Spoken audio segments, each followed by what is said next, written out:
اللہ سبحانہ تعالیٰ کی رحمت کس حد تک وسیع ہے. صحیح. اگرچہ ماہ مبارک رمضان یعنی روزہ رکھنا تمام انبیاء کے زمانے میں تھا، اور مگر اس کی جامع صورتحال جو ہے وہ نبی آخر زمان کے، کیونکہ آخری دین اور مکمل دین ہے، تو اس کی یہ تصویر رہی کہ اس ایک مہینے کے لیے روزہ رکھنا اللہ کے رضا کے لیے، اور اس میں یہ دیکھنا کہ ہم کس کے مہمان بننے جاتے ہیں. جب بھی صحیح. ہم کسی ایسے شخص کے طرف سے دعوت پہ جاتے ہیں، خطب شعبانی کی اسی نکات کی طرف توجہ ہے کہ ہمیں توقع رہتی ہے کہ کس قسم کی مہمان نوازی ہوگی وہاں پر. اور یہاں پر ایک جو ہمارے درمیان رسم ہے، جتنا بڑا آدمی ہوگا، جتنی بڑی شخصیت ہوگا، وہ اسی انداز سے اپنی نمائندگی کسی کو دیتا ہے. گھر کا بڑا ہوگا، وہ گھر کے چھوٹے بچے کو کہتا ہے کہ ہمسائے ان کے پاس جا کے ان کو صحیح. دعوت رکھنا، یا ان کو دعوت نامہ دینا. مگر یہاں صورتحال کچھ برعکس ہے. اللہ سبحانہ تعالیٰ خود دعوت نامہ لے کر ہر ایک کے گھر پہ، ہر ایک کے دل پہ دستک دے رہا ہے کہ آجا میرے مہمان بننے.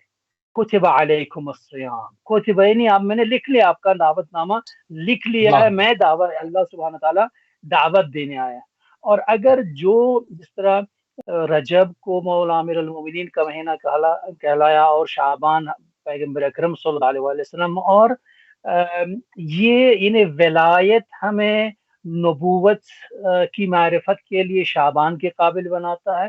جو شعبان کے فضائل ہے اس کو درک کرنے کے لیے، وہ عرفانی سیر سلوک کو درک کرنے کے لیے، کیونکہ نبوت کا مہینہ ہے، ماہ شعبان نبوت کا ہے، رجب ولایت کا ہے. اور جب ولایت ہمیں معرفت دیتی ہے نبوت کی، اور نبوت ہمیں معرفت دیتی ہے توحید کی، اور یہ مہینہ توحید کا دسترخوان ہے، توحید کے دسترخوان کے، اللہ سبحانہ کے دسترخوان کے، جبکہ پوری کائنات اللہ سبحانہ تعالیٰ کا ہی دسترخوان ہے. مگر جس طرح دسترخوان ہے. ولایت صحیح. کے بارے میں اطیعوا اللہ واطیعوا الرسول واولی الامر منکم، اطاعت اللہ کی بھی کہی، اطاعت رسول کی بھی کہی، اطاعت اولی الامر امام کی بھی کہی، مومنین کی بھی اطاعت ہے، باپ کی اطاعت ہے. ولایت کو ہر ایک کو کہا گیا ولایت، مگر جہاں پر ماں باپ کی ولایت ہے وہ کچھ اور ہے، جہاں پر مومنین مومنات کی ولایت وہ کچھ اور ہے، کچھ جہاں پر اور ہے. امام صحیح. کی ولایت وہ کچھ اور ہے، جو ایک نبی کی امامت کچھ اور ہے، جو خدا کی ولایت ہے وہ کچھ اور ہے، ان کے درجات ہے. اسی طرح ہر مہینے کے اور ہر وقت کا اپنا اپنا فضیل، اپنا اپنا مقام ہے.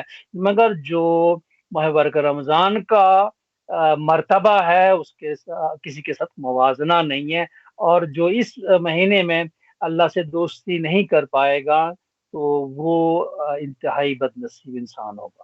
اچھا، بعض لوگ اس طرف متوجہ ہی نہیں ہوتے، مطلب کیا ہم اس کو کہیں کہ ان کو توفیق حاصل نہیں ہے، یا کیونکہ پروردگار کی رحمت تو بہت وسیع یعنی کہ جامع ہے اور جاری ہے ہر ایک پر، تو اس کی کیا خاص وجہ آپ دیکھتے ہیں کہ بعض لوگ سب سارے واز سنتے ہیں، ایسا کوئی نہیں ہے جس کے کانوں تک یہ صدا، یہ حق کی آواز نہ پہنچتی ہو، مگر ہم دیکھتے ہیں کہ وہ متوجہ نہیں ہوتے. وہ ماہ مبارک رمضان میں بعض لوگ احترام کرتے ہیں صرف، مگر اپنے گھر میں کھا پی رہے ہوتے ہیں. بعض لوگ ایسے ہیں جو کہ علن اعلان جو ہے وہ روزے کی پامالی کرتے پھرتے ہیں. تو کیا اس کی کیا وجوہات دیکھتے ہیں آپ، اس کے اسباب کیا ہیں؟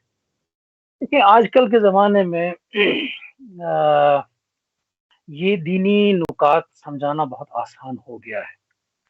پرانے زمانے میں تجارت کا ایک سلیقہ ہوتا تھا، ایک نظم ہوا کرتا تھا، اور ایک خاندان تاجر کہلاتے تھے. مگر جو اب سٹارٹ اپس کا دنیا آ گیا تو یہ بزنس کا فارمیٹ ہی بدل گیا. آپ دیکھیں کہ ایک معمولی سافٹ ویئر بنانے والا آج جو جن کی بڑی لمبی تاریخیں ہیں وہ بہت بڑے امیر بن جاتے ہیں. یہ بات ہمیں جب سمجھ میں آتے ہیں تو دین کی بات کیوں نہیں سمجھ میں آتی کہ شارٹ کٹس ہیں ہر کام میں. اور ہمیں یہی جیسے ماہ مبارک رمضان یہ شارٹ کٹ بتاتا ہے، جو سال بھر تم غافل رہے تو اگر تم اس شارٹ کٹ کا استعمال کر سکتے ہو، تم بھرپور جو آپ تم نے کھویا وہ پاؤ گے. جس طرح ہمیں آپ دیکھیں شیعوں کے اذہان پر ایک بہت بڑی یعنی تحریک چلتی ہے، ہر زمانے میں چلی ہے کہ شیعوں کے خلاف، مگر الحمدللہ ماہ مبارک رمضان یعنی محرم کے ایام میں امام حسین علیہ السلام کے دسترخوان پہ آ کے وہ شیطان سے لڑنے کے قابل بن جاتے ہیں، اور تب جا کے ان کو ایک سال بھر کے لیے ایک وہ ڈوز ملتا ہے جس سے وہ اپنی زندگی سنوار سکتے ہیں. ماہ مبارک رمضان ایک معنوی مرحلہ ہے جس سے ہم سبحان اللہ. پورے ان سال کے لیے اپنے آپ کو ان اشرار کے شیاطین کے شر سے بچا سکتے ہیں. اور جب ہم مریں گے پھر ہمیں افسوس ہوگا کہ ہمیں ایک ٹریڈیشنل بزنس کا فارمیٹ بھی تھا، ایک سٹارٹ اپ یہ فارمیٹ بھی تھا، نہ ہم اس کا فائدہ اٹھا سکے نہ اس میں فائدہ اٹھا سکے. آپ بھائی کہتے ہیں کہ بھائی کسی کی لاٹری لگ گئی، جب بھی اس نے وہ ٹکٹ خریدی تبھی جا کے اس کو چانس لاٹری ملتا لگی. ہے کہ نہیں. اگر ہمیں دنیا میں یہ باتیں سمجھ میں آتی ہے کہ دین کے بارے میں کیوں بات سمجھ میں نہیں آتی ہے. یہاں جو قرآن کہتا ہے کہ بھئی آپ اس جہاں عبد اور معبود کا سلسلہ جاری ہوا. قرآن کیا ہے؟ یہ راز کی بات ہے، اسرار ہے، ہمیں نہیں پتا کہ قرآن ہم ظاہری طور پر ترجمہ کرتے ہیں جو ہمیں الفاظوں کے یعنی سہارے بات سمجھ میں آتی ہے، مگر جہاں خالق کائنات اپنے محبوب نبی آخر زمان سے بات کرتا ہے یہ نہیں صلی ہو اللہ سکتا کہ جو ترجمہ بتا رہا ہے. تو ہمیں یہ وہی باتیں کرنے کا اس مہینے کی جو فضیلت ہے کہ اس مہینے میں قرآن نازل ہوا ہے. ہم دیکھتے ہیں کہ بھئی قرآن تو شروع ہو گیا 27 رجب کو، تو اقرا پہلی آیت تھی، تو کیسے کہا جاتا ہے کہ ماہ مبارک رمضان؟ تو وہاں معلوم پڑتا ہے کہ جو شب قدر ہے کہ ان کا صحیح. 2 دفعہ نازل ہوا ہے قرآن. ایک نزول دفعی، ایک دفعہ سب پورا قرآن شب قدر میں رسول اللہ صلی اللہ علیہ وسلم پہ نازل ہوا، اور دوسرا تدریجی 23 سالوں میں ہر مناسبت کو لے کر وہاں پر وہ نازل ہوا. اور ماہ مبارک رمضان میں اگر ہم اس فرصت کو حاصل کرتے ہیں، یہ ان کی عقل کا تقاضا ہے جو یہ ماہ مبارک رمضان کی فضیلت کو سمجھتے ہیں. جو اس کو نکارتے ہیں اس کے باوجود بھی ان کو اگر بہانہ بھی ہے مگر اس کی حرمت نہیں رکھتے ہیں، روزہ نہیں رکھتے ہیں یا کھلے عام کھاتے پیتے ہیں، وہ خود کا اپنا نقصان کرتے ہیں.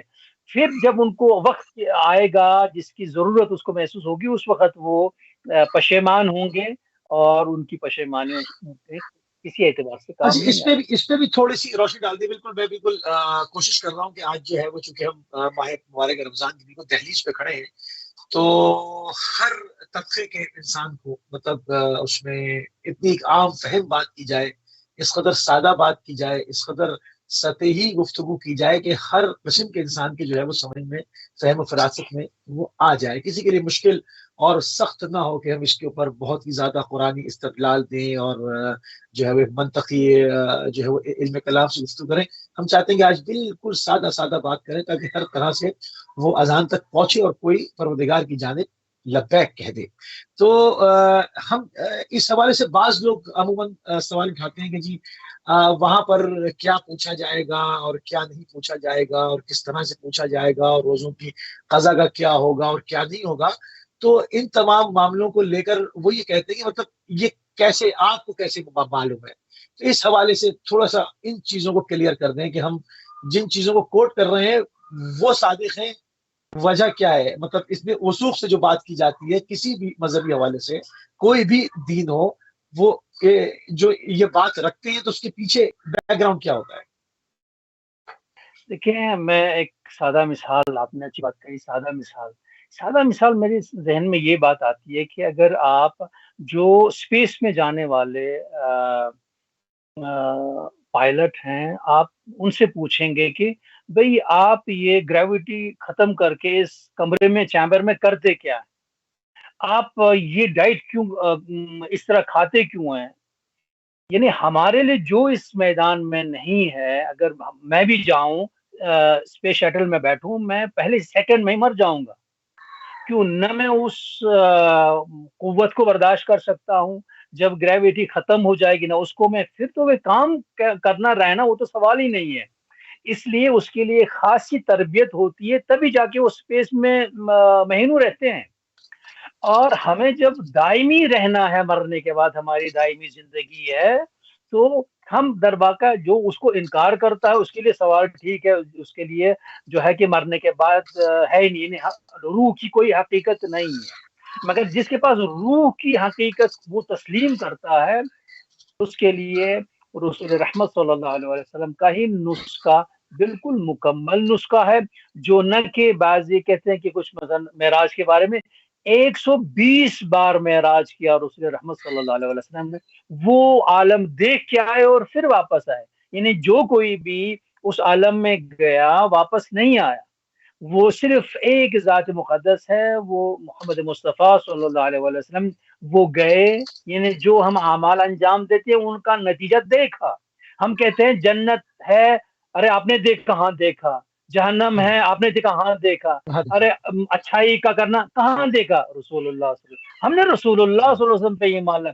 رسول اللہ صلی اللہ علیہ وسلم نے کہا کہ آپ سچ کہو تو اس کا انعام یہ ہے، آپ نماز پڑھو تو اس کا انعام یہ. کس نے؟ حضور صلی اللہ علیہ وسلم نے دیکھا، وہ دیکھ کے آئے اور بتایا.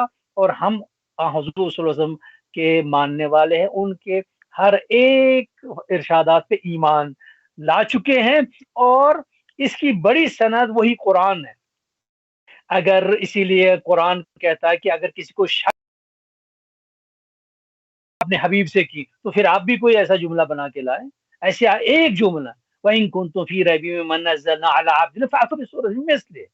تو جب کوئی اس قرآن کا مقابلہ نہیں کرتا، اگر ہمیں بس اتنا ہی سمجھ میں آئے گا کہ یہ اللہ سبحانہ تعالیٰ کا کلام ہے جو اس کے اپنے حبیب کے ساتھ کیا، یہ قرآن ہمیں سمجھ آئے یا نہ آئے، مگر اس کے جو اثرات ہے، مطلب ہم اب میوزک سنتے ہیں، ہمیں نہیں پتا ہے کہ اس کی اپنی فلسفی رہتی ہے، مگر بڑا دم کسی کو بڑا پسند آتا ہے، سکون ملتا ہے. کیوں؟ وہ صرف اس کو ریدم کو لے کر وہاں پر اس کو یہ اس میوزک کے تال کو، اس کے علم کو نہیں جانتا ہے. وہاں پر ہم کہتے ہیں وہ جسٹیفائیڈ ہے، وہ غنا جسٹیفائیڈ ہے. مگر اگر ہم اللہ کی بات، ارے بھائی کو تلاوت کرتے ہوئے قاری گاتا ہے تو اس سے کیا ہوتا ہے؟ تو وہاں پر اس قراءت کا، اس تلاوت کا مذاق اڑایا جاتا ہے. وہ وہی کرے گا کہ جس کے روح پر ایمان نہیں ہے.